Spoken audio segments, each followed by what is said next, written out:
Alors, je suis extrêmement honoré de m'être vu remettre ce prix de thèse 2020 de la Cour de cassation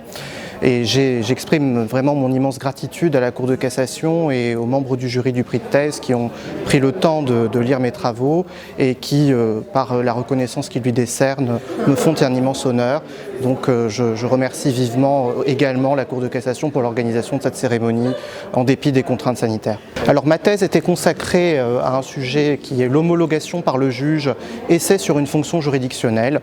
L'idée de départ, c'est de constater que le juge homologue un certain nombre d'actes que lui soumettent les parties. Ça va de la matière familiale au droit des entreprises en difficulté, en passant évidemment par les actes qui sont issus des modes amiables de résolution des différends. Et la question qui est au centre de mon travail, c'est de se demander si homologuer pour un juge, c'est juger ou si c'est sortir de l'office juridictionnel. Sur cette question, il est difficile d'avoir des certitudes parce que les textes sont divers, parce qu'ils n'apportent pas de réponse à toutes les questions, parce que la doctrine également est divisée au sujet de l'homologation et par conséquent, c'est la jurisprudence de la Cour de cassation qui a fourni la matière première à la réflexion. Il s'est agi d'essayer de remettre en cohérence l'ensemble des solutions qui ont été rendues de manière générale dans tous les domaines, enfin dans la majorité des domaines du droit positif, s'agissant de l'homologation, et de faire des propositions théoriques qui contribuent à une théorie générale de l'homologation.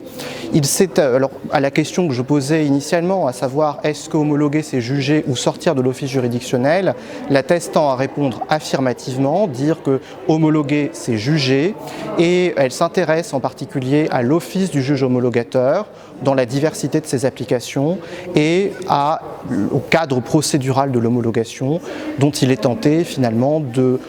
réorganiser les différents régimes pour aboutir à un fonctionnement